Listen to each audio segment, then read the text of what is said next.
Hello everyone, and welcome back into my kitchen. Come on, let's make this thing. Alright guys, so today we'll be making what's known in the Caribbean as pepper sauce. Americans usually say hot sauce, but in the Caribbean and Trinidad, Jamaica, all these places, it's known as pepper sauce.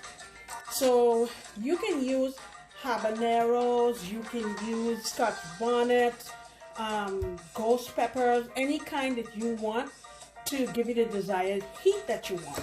So I have here, I counted them, there are 27 of these, and I'm going to throw in, just for some nice color, these are seasoning peppers. They're not hot. You've seen me use these before. They were grown by my daughter. So I'm going to put all of these in my blender. Let me show you what else is going in.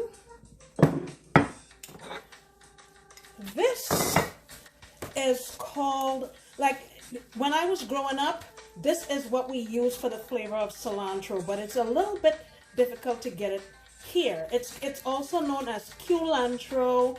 A lot of Hispanic places call it recao. It's also known as sawtooth coriander. And in Trinidad we also call it bandania. It has a very similar flavor to cilantro, but more pungent. And I was so happy I found this at a local store, so I was excited and I bought it. I have about, I don't know, 8 to 10 of those leaves. I'm just adding a little piece of carrot. If you want to tone down the heat in your hot sauce, you can add some carrot to it. It's not necessary, but you can.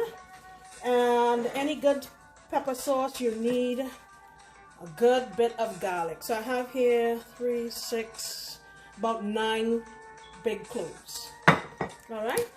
We're also going to use the juice of 1 lime. We're going to use regular white vinegar just to loosen up our sauce and help to preserve it. Also going to add a teaspoon of salt, and I'm also going to add a teaspoon of sugar.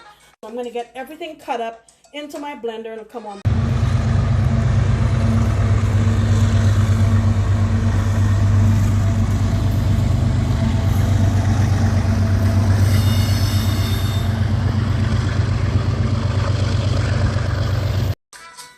Okay, so I've cut up all my peppers and all the ingredients that I showed you. My lime juice is in there also.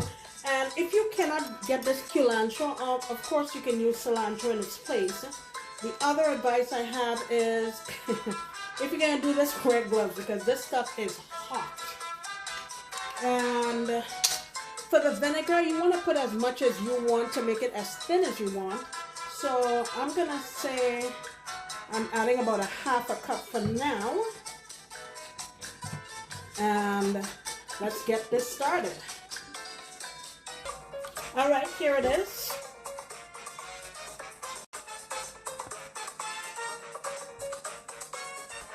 Now here I have a clean jar. You can use any jar you have. I prefer using jars with a plastic lid, but if you don't have one, you can also put a piece of plastic over it after you put the stuff in, and then close it down so the vinegar doesn't actually hit the lid, because what happens is it'll start rusting, and you don't want that in your hot sauce. So I usually wash my bottle with soap and hot water, dry it off, and then I rinse it with some vinegar before I add my pepper. We're just going to get our pepper in our little bottle,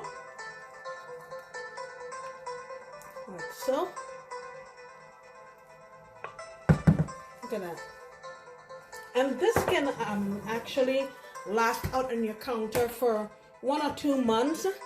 One thing I want to impress upon you is to only use plastic spoons in this. If you keep dipping a metal spoon in it, it could cause it to go bad. Or if you have food in a spoon and you dip it in there, that's a no-go. It's going to ruin it, okay?